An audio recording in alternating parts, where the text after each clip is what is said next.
The homeless man whispered hoarsely, "Don't talk, just listen." Officer Rachel Taus froze. She had just stepped out of her patrol car when the ragged figure leaning against a brick wall caught her attention. At first glance, he looked like countless other forgotten souls of the city. Dirty clothes, unkempt beard, long tangled hair dripping from the drizzle. But his eyes burned with urgency. At his side, a loyal mutt growled, staring intently into the shadows of the alley. Rachel's instincts screamed danger, but her hand hesitated on her holster. Something about his tone made her pause. Rachel studied him for a moment longer. He didn't flinch, didn't stumble like someone intoxicated. His voice, though rough, carried the weight of someone who had seen too much. "Behind you," he whispered again. She glanced over her shoulder toward the dark alley. Trash cans lined the wall, dripping water from the rain, but nothing seemed unusual. Still, her gut tightened. The dog's growl deepened, its hackles raised. Rachel's training told her to trust both instincts and signals, and both were screaming at her now. The man slowly raised a dirty hand, pointing toward the shadows. "He's been waiting there," he said quietly, lips trembling.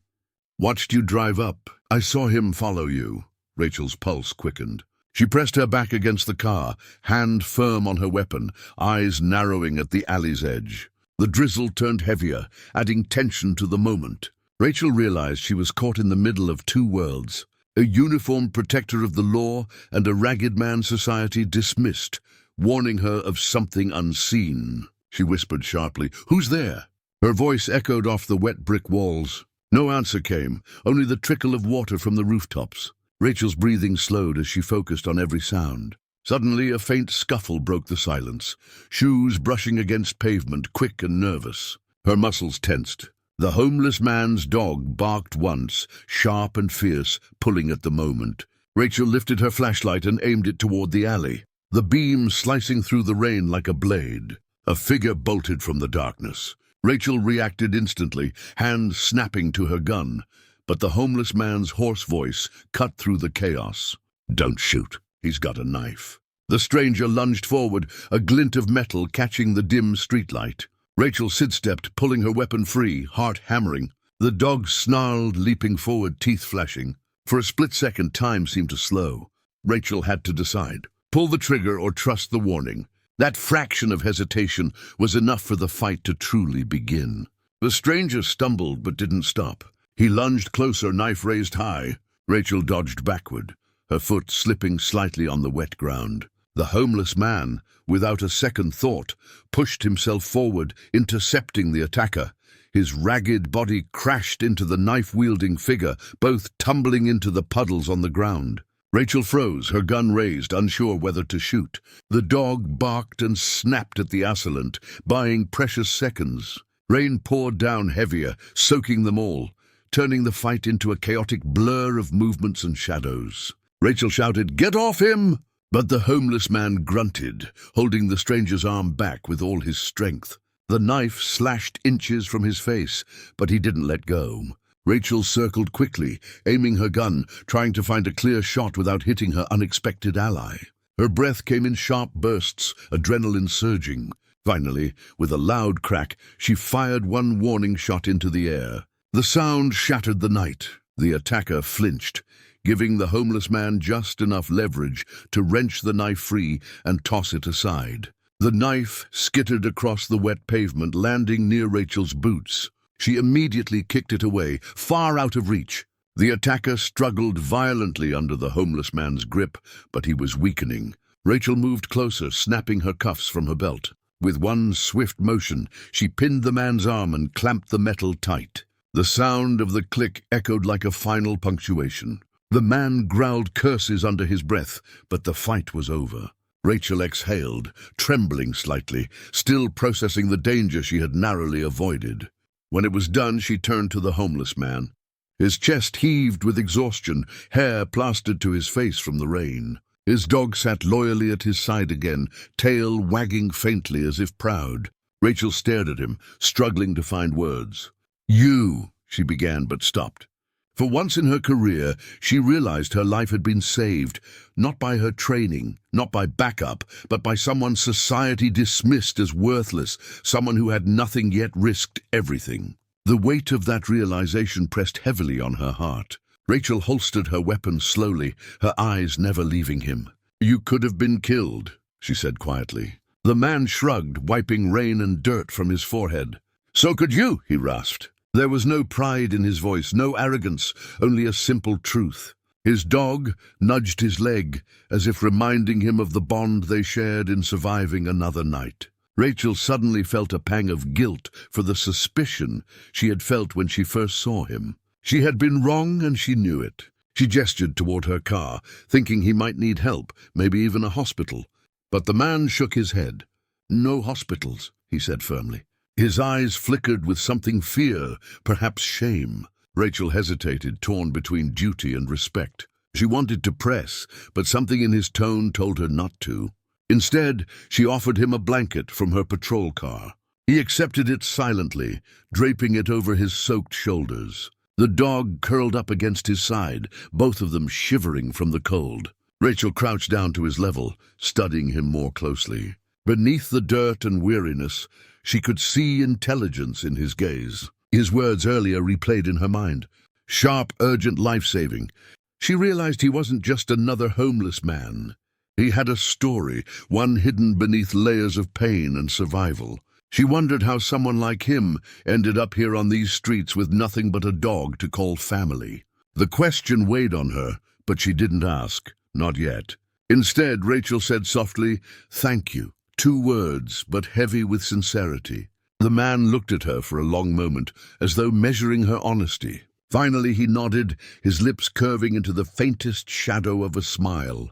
His dog licked his hand, breaking the tension. For the first time that night, Rachel allowed herself to feel relief. She had been saved, not by her badge or her gun, but by the humanity of someone no one else would notice. She radioed for backup, her voice steady again. Within minutes, flashing lights filled the street. Officers poured in, securing the suspect and taking statements. Some glanced curiously at the homeless man, but Rachel shut down any comments with a look. She owed him more than anyone could understand. When one officer asked who had stopped the attacker, Rachel simply replied, "He did." The silence that followed was heavy, filled with disbelief and a hint of respect. The homeless man shifted uncomfortably under their gazes. He wasn't seeking praise. He wanted to disappear back into the shadows where he had come from. Rachel sensed it. Before he could slip away, she stopped him. "Wait," she said, stepping closer. "What's your name?" The man hesitated, then answered in a whisper. "David." It was simple, almost fragile, like a truth he hadn't spoken in years. Rachel repeated it softly, committing it to memory. David, the man who had saved her life. As the ring eased, Rachel offered him a ride somewhere warm. He declined again, insisting he was fine where he was. She didn't push, but she did leave him with food from her trunk, packaged meals she usually carried for long shifts. David accepted it quietly, his dog wagging its tail at the sight. Rachel watched as he retreated into the shadows, blanket wrapped tight, dog at his side.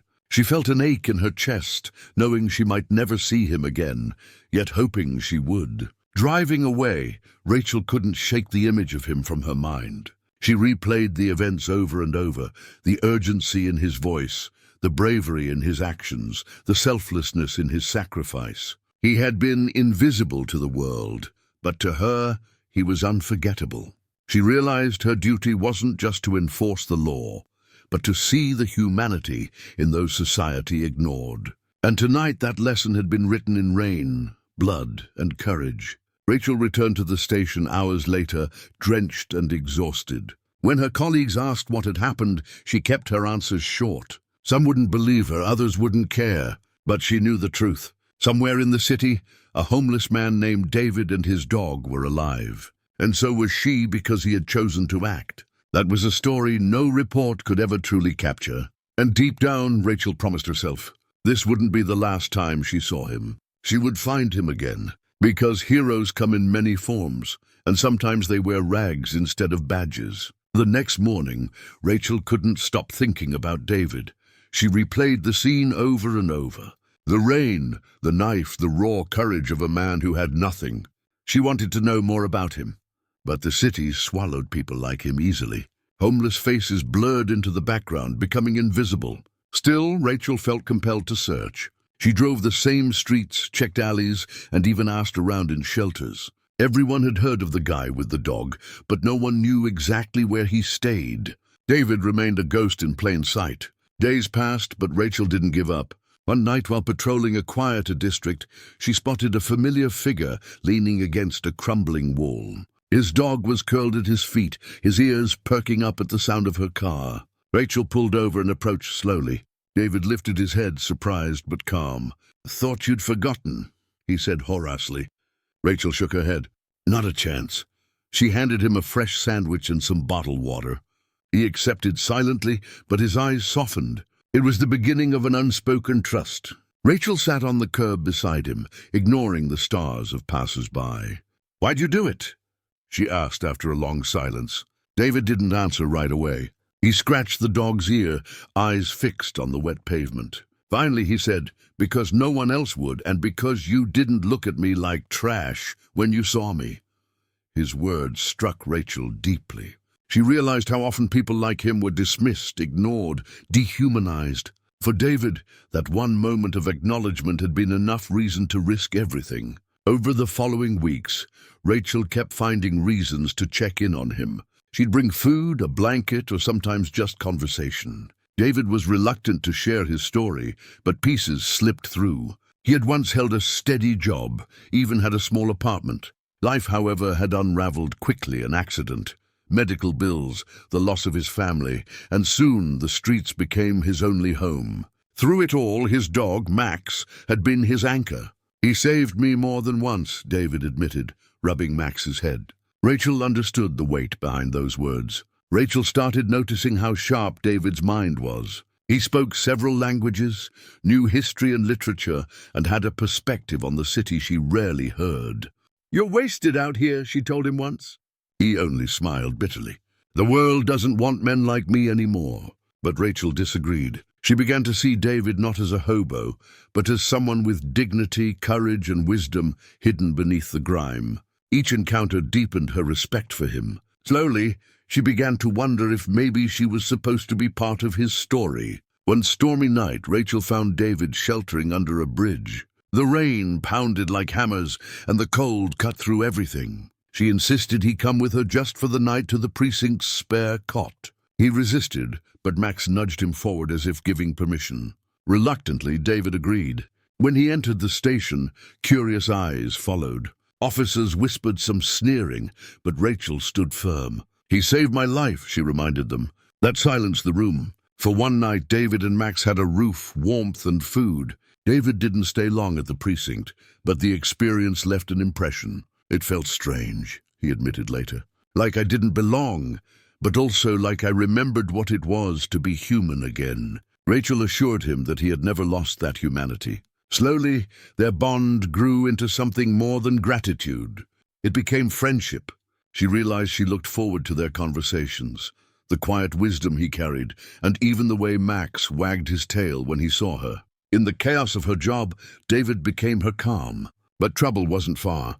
One evening, Rachel was called to a disturbance near an abandoned warehouse. When she arrived, she realized with dread that David was involved. A group of gang members had cornered him, mocking his ragged clothes, threatening to take Max. Rachel's heart pounded as she rushed in. "Police, drop it," she shouted. The gang sneered but scattered when backup arrived. David had bruises on his face, but Max was safe. Rachel knelt beside him, helping him up. His eyes met hers with quiet gratitude, but also shame at being seen so vulnerable. That night, Rachel stayed longer than she should have, patching his wounds with a small first aid kit from her car. "You don't owe me this," he muttered. Rachel shook her head firmly. "You saved me once. Now it's my turn."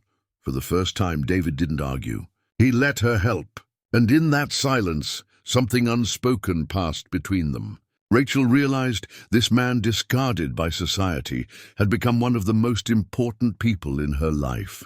It scared her, but it also gave her a strange kind of hope. Weeks rolled by, and their friendship deepened. Rachel began leaving small notes at the spots she knew David frequented, reminders to meet, or simply kind words. Davis saved them carefully, hidden in the folds of his worn jacket. To him, they were treasures. Max, too, grew fond of Rachel, often running to greet her with wagging tail and wet nose. The three of them formed an unlikely bond.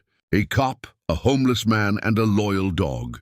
The city was still cruel, but together they carved out moments of warmth in its cold streets. Rachel started asking herself a dangerous question. What if David could start again? She looked into shelters, rehabilitation programs, even temporary jobs. Each time David resisted. "I'm fine out here," he'd say. But Rachel saw through the lie. She saw the weariness in his bones, the longing in his eyes whenever they passed families or warm cafes. He was surviving, not living, and Rachel wasn't ready to let him fade away into the city's forgotten corners. She wanted more for him, even if he didn't believe he deserved it. Then came a turning point. One night, Rachel responded to a call about a missing child. Desperate parents had reported their son vanished in a park. Hours passed with no leads. Just as hope was dimming, David appeared, Max pulling eagerly at his side. "He's in there," David said, pointing to a locked shed. Rachel was skeptical, but she trusted him. Breaking it open, they found the terrified boy inside. Rachel's colleagues stared in disbelief. Once again, the man no one trusted had saved a life. Davis simply walked away, whispering. The dog knew. Rachel couldn't stay silent any longer. She called after him. "David, people need you, not just me. Everyone." He froze, then turned slowly, eyes searching hers. She continued, "You have more to give than you realize. Don't let the world tell you otherwise." The words hit him harder than any storm ever could. For the first time, he allowed himself to imagine a different life. Not just wondering, not just surviving, but helping, belonging, being seen. Max barked once as if agreeing. David didn't answer, but his silence carried weight. The next day, Rachel spoke with her captain. She explained everything. The night David saved her, the child in the shed, the countless small acts of courage. At first, her captain scoffed, but Rachel's persistence wore him down. "Fine," he said. "I'll meet him." When David was brought in, he looked uncomfortable under the fluorescent lights, clutching Max's leash tightly. But Rachel stood beside him, introducing him not as a vagrant, but as a hero. Slowly, disbelief turned into consideration. For once, David wasn't invisible. He was acknowledged. The captain offered David a chance. Part-time work at the station as a translator for immigrant communities. Rachel had learned he spoke multiple languages from their talks. At first, David resisted, but Rachel urged him gently. "It's not charity," she said. "It's purpose." Finally, David agreed, though nervously. His first day was rough stares, whispers, doubt. But when he helped a frightened family explain their case, everything changed. People saw his worth. Rachel watched from a distance, pride swelling in her chest. For the first time in years, David wasn't surviving. He was living. Weeks turned into months. David wasn't a cop, but he was part of the team. His skills, his intuition, and his courage made him invaluable. Slowly, he began to rebuild, not just his role in society, but his sense of self. Max remained by his side, now known affectionately as the station's unofficial mascot. Rachel saw the transformation unfold, and with it, her feelings deepened. She realized she didn't just admire David, she cared for him in a way she hadn't expected. It scared her, but she no longer wanted to hide it. One evening, after a long shift, Rachel found David outside the station staring at the city lights. She approached quietly, Max wagging his tail at her arrival. "You look different," she said softly. David chuckled. "Cleaner clothes, maybe?" Rachel shook her head. "No, you carry yourself differently, like someone who belongs." David grew quiet, then whispered, "That's because of you." The words hung in the air, heavy with meaning. Rachel's heart skipped. She realized the walls she had built around her heart were crumbling brick by brick. Still, David struggled with his past. There were nights he disappeared, unable to face the weight of responsibility. Rachel worried, but she never gave up. Each time she found him, reminded him he wasn't alone. Slowly, he began to believe it. For David, belonging wasn't about the station or society. It was about Rachel and Max, the family he never thought he deserved. Together they created something unbreakable. The city still whispered, but he no longer cared. He had found his place. Months later, on a quiet evening, Rachel asked him gently, "What do you want for your future, David?" He looked at her, then at Max, and finally back at her. "I don't know," he admitted. "But for the first time in years, I want one." Rachel smiled, her eyes glistening. "Then let's build it together." It was a promise unspoken but real. Under the city lights, with Max resting peacefully between them, a cop and a homeless man found hope, not just in survival, but in the possibility of a new life. The city had started whispering David's name. Word of the missing child he and Max had saved spread far beyond the precinct. Newspapers ran stories calling him the unlikely hero. For a man who once hid in shadows, the attention felt surreal. He wasn't used to cameras or praise. But each time he felt overwhelmed, he glanced at Rachel. Her steady smile anchored him. She never treated him as a symbol, only as himself. That quiet authenticity reminded David that he didn't need to be perfect. He just needed to keep showing up one day at a time. With Rachel's encouragement, David agreed to attend a community meeting. Parents wanted to thank him in person, children wanted to pet Max, and officials wanted him to speak. He nearly backed out, but Rachel squeezed his hand gently. "Just tell them your truth," she whispered. Standing before the crowd, David's voice trembled. At first he spoke of hardship, of being unseen, of survival. But then he spoke of hope, how one act of kindness had reminded him he still mattered. By the end, the room was silent, eyes glistening with emotion. The precinct decided to make his role permanent. Though he wasn't an officer, his ability to connect with the forgotten became invaluable. He mediated disputes, helped bridge cultural divides, and even guided young people away from gangs. Max became a local legend, his barking seen as a warning no one dared ignore. David felt pride for the first time in years. Pride not in wealth or status, but in the quiet truth that he had turned pain into purpose. In every step of that transformation, Rachel had been by his side, believing when he couldn't. One evening, Rachel invited him to dinner at her apartment. Nervous, David brought flowers he had bought with his first paycheck. He laughed at himself, thinking how strange it felt to be nervous about something so simple. Rachel opened the door, her eyes widening at the flowers. "They're beautiful," she said softly. For the first time in a long while, David allowed himself to feel something tender.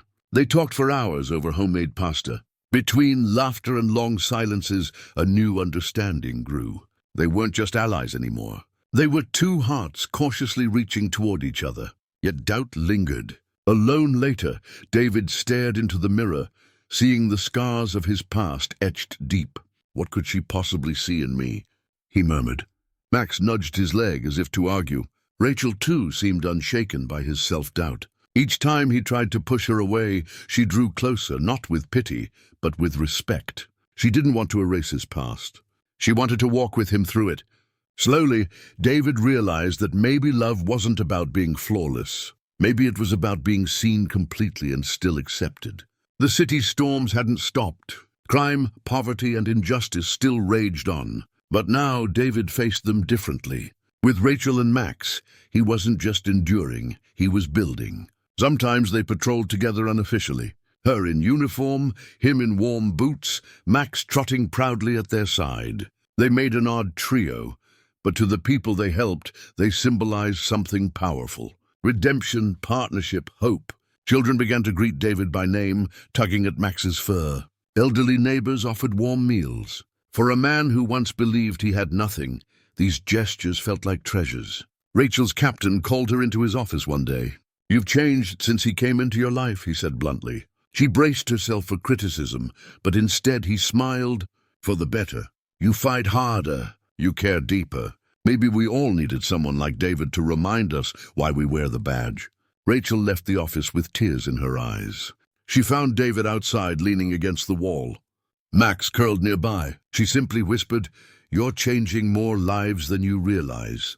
For once, David didn't argue. He just let the truth sink in. The turning point came at a city ceremony where David was formally recognized for bravery. Standing on stage, he fidgeted nervously, but Rachel's presence steadied him. When asked to speak, he didn't tell a story of heroism. Instead, he said, "I'm not a hero. I'm just a man who was given a second chance. Don't look at me. Look at those you ignore every day. They matter too. The applause that followed was thunderous. Rachel's eyes shone with pride, knowing he had spoken not for himself, but for all the unseen souls still waiting for their chance. That night, as they walked home together, the city lights glowing around them, Rachel slipped her hand into his. David stiffened, then relaxed, letting warmth flood through him. For so long, he had been cold inside and out. But now something had changed. With Rachel's faith and Max's loyalty, he had found not just survival, but belonging. "Do you ever think about tomorrow?" Rachel asked quietly. David looked at her, then at Max. A small smile touched his lips. "For the first time in years," he replied, "I actually do." It was hope, fragile but real. Months later, David moved into a modest apartment, his first home in years. The walls were bare, the furniture simple, but to him it was a palace. Max had his own corner with a bed and toys, courtesy of Rachel. One evening, as Rachel helped him unpack, David paused. "You saved me," he whispered. Rachel shook her head. "No, you saved yourself. I just reminded you who you are." David pulled her close, grateful and humbled. At last, his journey from forgotten man to valued soul was complete. And in that new life, love had finally found